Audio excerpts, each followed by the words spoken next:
The reason I'm such a fan of the story of Book of Job is because of one very important lesson that I learned from it. It tells the story of Job, a man who was known as the most righteous and prosperous in his land. He had everything: wealth, influence, and a loving family. But then, almost overnight, he lost it all. His livestock were stolen, his servants were killed, his children died, and his health was stripped away. From the outside, it looked like total defeat. And people around him mocked and rebuked him.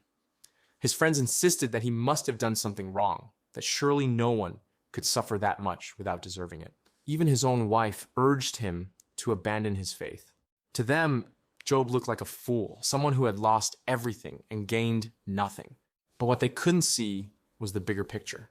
Because Job wasn't just enduring loss, he was proving something far greater.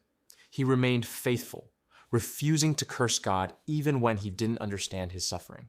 And through that unwavering integrity, he demonstrated that true devotion isn't based on blessings, but on belief.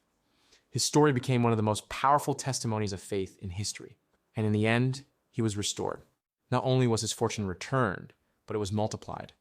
Yet the true reward wasn't the wealth, it was the wisdom and the deeper relationship with God that came through the trial. So what I learned from that was the value of perspective. There was the price of everything. Job lost his possessions, his comfort, and his status.